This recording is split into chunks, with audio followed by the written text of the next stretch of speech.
अस्सलाम वालेकुम जी। उम्मीद है आप जहाँ भी होंगे खैरियत से होंगे। अल्लाह ताला आपको अपने हिफ्ज़-ओ-मान में शाद और आबाद रखे। बात करते हैं जी पाकिस्तान की कौमी असम्बली का आज पहला इजलास हुआ। गैर मामूली सिक्योरिटी इंतजामात देखने में आए। उस इजलास के हवाले से बात करते हैं। इमरान खान और ने वो IMF को ख़त लिख दिया है। ओके, इस पर करते हैं बात। और ये अचानक जो एक बहस आपने नोट किया होगा पिछले दिनों बड़ी ज़ोर से जारी और सारी थी, वो बहस ये थी कि पार्लिमानी निज़ाम जमहूरियत जो है वो ठीक भी है या नहीं। और ये कि पुरानी बहसें हैं, हमेशा से जब से मैंने होश संभाला यही सुनते आ रहे हैं कि पार्लिमानी निज़ाम जमहूरियत बेहतर है या नहीं, और ये कि सदारती निज़ाम में दरअसल पाकिस्तान के तमाम दुखों और मसाइब का हल है। इसके अंदर असल में क्या चीज़ है, समझने की कोशिश करते हैं ना, ये क्या हो रहा है। पहली बात तो देखिए, जहाँ तक कौमी असम्बली में इजलास की बात है, वहाँ पे आज तारीख़ी बात यह थी कि नवाज शरीफ की वापसी हुई और उसने बतौर मैंने अपना हल्फ उठाया। उसकी सियासत ख़त्म नहीं हुई, वो कौमी असम्बली का मेंबर है और उसको हटाने वाले सारे के सारे वो लोग, वो आज तारीख़ में नफ़रत का निशान है। वहाँ पे वो पीपल्स पार्टी भी मौजूद थी जिसको डिक्टेटर जनरल ज़ियाउल हक ने उस ज़ुल्म सितम के पूरे पहाड़ तोड़े, पूरी रियासत की ताकत लेकर फांसी चढ़ा दिया उसने जुल्फ़िकार अली भुट्टो को। बेनज़ीर भुट्टो शहीद हो गई, लेकिन पीपल्स पार्टी इस मौजूदा स्पेस में ही अपना रास्ता बनाते बनाते बहरहाल एक हकीकत के तौर पे मौजूद है। अच्छा, तो इसका मतलब ये है कि ये जो PTI के साथ हो रहा है, ये तो पहली दफ़ा नहीं हो रहा, यानी इन दोनों जमातों के साथ ज़्यादा हुई है बुरी, लेकिन ये इन्होंने IMF को ख़त नहीं लिखे, इन्होंने इंटरनेशनली स्टेट ऑफ, यानी इंटरनेशनल आप कहिए पर्सपेक्टिव में अपनी पूरी कौम या मुल्क के साथ, स्टेट ऑफ पाकिस्तान के साथ रिवेंज, इंतकाम नहीं लिया। यानी इन्होंने कभी ये नहीं कहा कि हमें हटाने से बेहतर था कि पाकिस्तान पर एटम बम चला देते। ना ये कभी नवाज शरीफ ने कहा, ना ये कभी मोहतरमा बेनज़ीर भुट्टो ने कहा, ये इमरान खान ने कहा ज़ाहिर है। और IMF को खत लिखने का मतलब, ये मकसद क्या है आखिर? मकसद ये है कि पाकिस्तान के मुज़ाकरात नाकाम हो जाएं, IMF से हमारी डील ना बने। डील नहीं बनेगी तो क्या होगा? दिवालिया हो जाएगा, जो कि शौकत तरीन की एक ऑडियो कॉल भी पकड़ी गई है। अब दिवालिया होना दरअसल होता क्या, ये जो ख्वाहिश कर रहे हैं, इस ख्वाहिश के पीछे है क्या? दिवालिया होने का मतलब ये है कि मुख्तसर तरीन अल्फाज में इंपोर्ट एक्सपोर्ट हमारी कैश पे आ जाएगी। तेल सबसे बड़ी इंपोर्ट है। तेल आपके पेट्रोल पंपों पे तेल खत्म हो जाए, पेट्रोल खत्म हो जाएगा। यानी आप अपनी गाड़ियों में पेट्रोल, मोटरसाइकिल भूल जाए, कई दिन के लिए पेट्रोल नहीं होगा। ये जो दुकानों पे जाके आप दवाइयाँ खरीदते हैं, शैम्पू खरीदते हैं, राशन खरीदते हैं, कपड़ा खरीदते हैं, आइसक्रीम, ये जो मार्केट कोई भी चीज़ आप लेने जाते हैं, वो उस दुकान में, यानी शैम्पू किसी दुकान में उगा नहीं करते। ये जो मिठाइयाँ मिसाल के तौर पे दुकानों में, वो वहाँ पे उगती नहीं है। ये सप्लाई होती है मुख्तलिफ चीज़ों की। सब्जियाँ दुकानों के अंदर नहीं उगती जो हमें और आप खरीदते हैं जाके, वो कहीं से आई होती हैं। वो घी वहाँ नहीं बना होता, कहीं से आया होता है। तो यानी ये सप्लाई चेन, पूरे मुल्क की जो सप्लाई चेन है, ट्रांसपोर्ट, किसी ने राशन पहुंचाना है, किसी ने सब्जी, किसी ने दवाई, किसी ने कुछ, ये इतने बड़े पैमाने पर डिसरप्शन आएगी कि दुकानों में अशियाई जरूरत खत्म हो जाएंगी।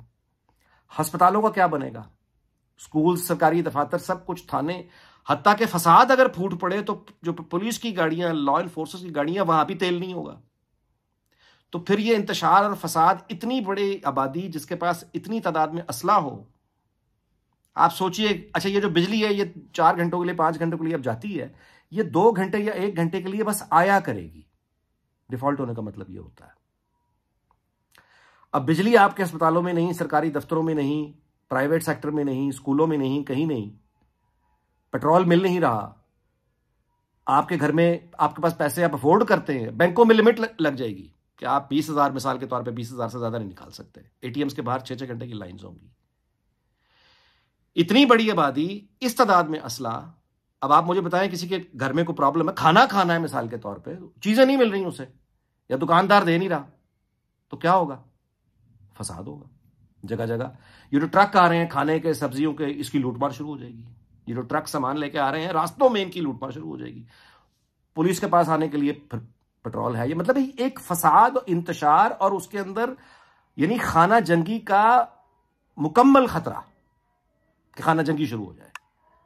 उसके नतीजे में कौन बचेगा, कौन रहेगा, कौन जिंदा होगा? 47 का फसाद उसके सामने, अल्लाह माफ करे, चीज ही कोई नहीं है। जो इस वक्त पोटेंशियल है, लोग जितने गुस्से में हैं, ये चाह रहे हैं खान साहब IMF को खत लिख के ये हो रहा है, और ये इस तरह की हरकतें करके, और इसका हमारा सपोर्ट बेस मौजूद है उस आदमी का, जो ये आदमी ओपनली सब कुछ कर रहा है, उसके नुमाइंदे असेंबली में बैठे हुए हैं, वो अपना एक सपोर्ट बेस रखता है। ये अपने अंदर कितनी भयानक बात है, लेकिन है ये कहना कि पार्लिमानी निज़ाम जो है वो दरअसल मतलब फारिग हो चुका है, सदारती निज़ाम होना चाहिए। देखिए इसके दो तरीके हैं।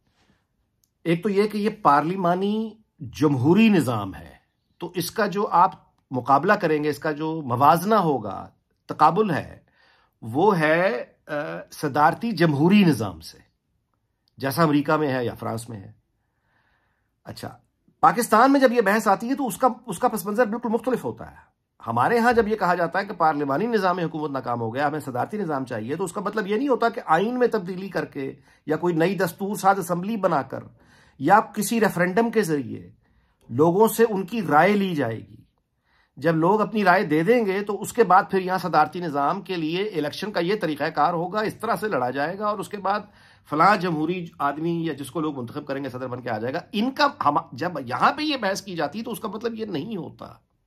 अच्छा, वो इस वक्त मुमकिन भी नहीं है, अभी इलेक्शन हुए हैं। क्या ये सारी सियासी जमातें, इनमें से कौन है जो इस वक्त सदारती निज़ाम के लिए लोगों का सवाल यानी इलेक्शन पे चल पड़े, रेफरेंडम पे चल पड़े, उनकी जहन साजी करें कि सदारती निज़ाम बेहतर है, आप हमें सदर बना दें? अच्छा, सदर अगर बनेगा उस निज़ाम में तो कौन बनेगा? मेरे भाई, कौन बनेगा सदर? यही सियासी पार्टियां एक जमहूरी सदारती निज़ाम में जब हिस्सा लेंगी तो इन्हीं में से कोई पावरफुल तो सदर बन जाएगा। नवाज शरीफ हो जाएगा, शहबाज शरीफ हो जाएगा, बिलावल भुट्टो हो जाएंगे, मरीम नवाज हो जाएगी, या PTI जो सुनना चाहती है वो ये इमरान खान हो जाएगा जमहूरी तरीके से। लेकिन उससे पहले पूरा तरीकाकार आइन में तब्दीली, जो को मजाक है, राय साजी करनी, आइन में तरमीम होगी तो फिर क्या ये 2/3 मेजोरिटी के साथ करेगी? नहीं करेगी तो फिर रेफरेंडम पे जाएंगे कुछ, यानी अगर दस्तूर साज असेंबली चाहिए, अगर वो वजूद में आ जाएगी तो फिर मौजूदा मुंतखब असेंबली का क्या होगा? क्या ये दोनों इकट्ठी होंगी? क्या मुंतखब असेंबली ही दस्तूर साज असेंबली का रूप धार लेगी? ये सैकड़ों सवाल खड़े हो गए ना, तो ये तो रास्ता है ही नहीं। तो इसके अंदर चीज क्या है? इसके अंदर फौजी हुकूमत जाहिर है जो अयूब खान की थी, याया खान की थी, जनरल ज़ियाउल हक की थी, या परवेज मुशर्रफ की थी, वो मुमकिन है हमारे यहाँ सदारती निज़ाम। यानी एक फौजी हुकूमत आ जाए, पार्लिमानी निज़ाम को माजी की तरह जो होता रहा है, आइन तोड़ दिया गया, लपेट दिया गया, पार्लिमानी निज़ाम खत्म हो गया, एक फौजी हुकूमत कायम हो गई, यही हुआ ना। अच्छा, तो उसको ना तो नवाज शरीफ 2/3 मेजोरिटी के साथ रोक पाया है, अच्छा ना ही उसको कोई और माजी में रोक पाया। तो अब यानी अगर ऐसा होना हुआ तो किसकी मजाल है कि रोकेगा? आपके ख्याल में अगर अभी तक ऐसा नहीं हुआ तो ये कोई किसी की मेहरबानी है?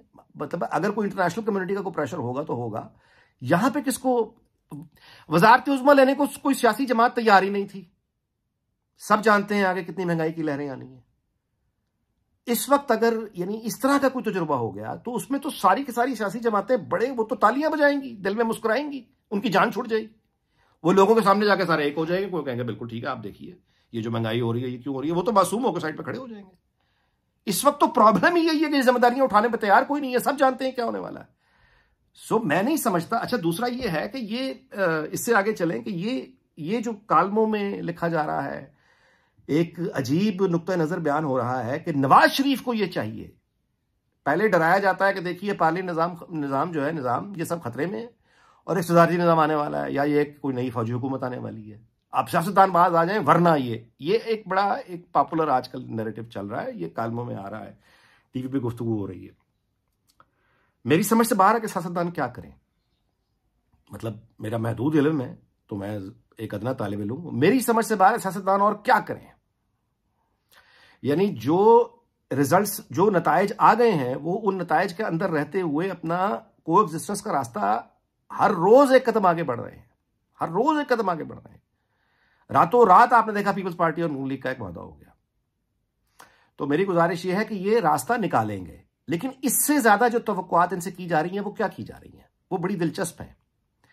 वो तवक्कुआत ये की जा रही हैं, जो तहरीरों में लिखा जा रहा है, गुफ्तगू की जा रही है कि नवाज शरीफ को ये चाहिए कि वो PTI से इंतकाम लेना छोड़ दे, या ये कि नवाज शरीफ को ये चाहिए कि वो PTI और इमरान खान से इंतकाम ना ले।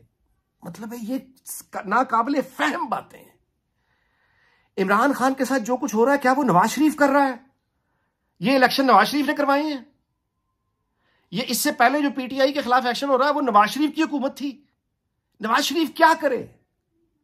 यानी इमरान खान की रिहाई की तहरीक चला दे, यानी उसके अखलाक की गवाही दे, उस आदमी के अखलाक की गवाही दे जिसने उसकी बेगम की फौतगी पे ताजियत का रस्मी फोन तक नहीं किया, उसके अखलाक की गवाही दे। भूख हड़ताल कर दे कि असेंबलियों में रिजर्व सीटें पीटीआई को दो, वरना मैं भूख हड़ताल पे जा रहा हूं, जैसे गांधी ने की थी कि पाकिस्तान को उसका हिस्सा दो।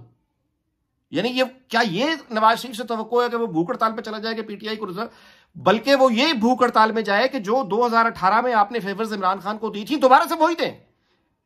यानी ये अपनी रिजर्व सीटों की कोई लिस्टें जमा ना कराएं, यानी ये तमाम कानूनी और आईनी गलतियां करें, उन पर पर्दा डालें और ये सब कुछ इमरान खान को वापस दें, वरना मैं भूख हड़ताल पे जा रहा हूं।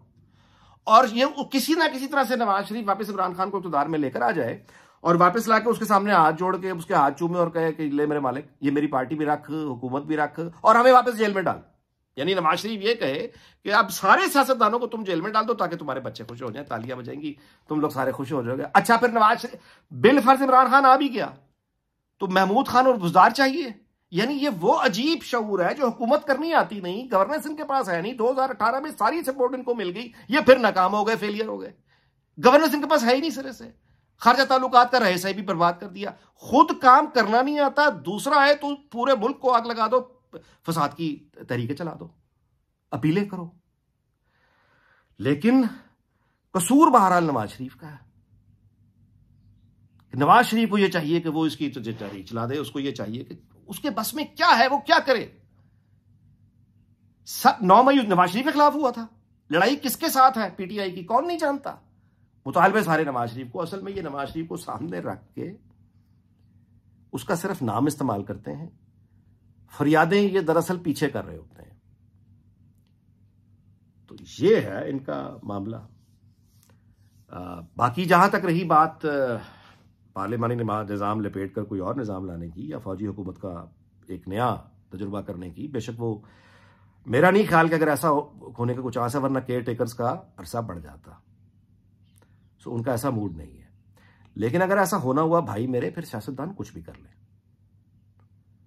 ना वो पहले किसी को रोक पाए हैं, ना वो आइंदा किसी को रोक पाएंगे। तो फिर आने वाले जाने, उनका काम जाने। जो वज़ारत उज़्मा ये लेने के लिए तैयार ही नहीं है, इनका तो मसला हल हो जाएगा, जैसे मैंने पहले भी गुजारिश की।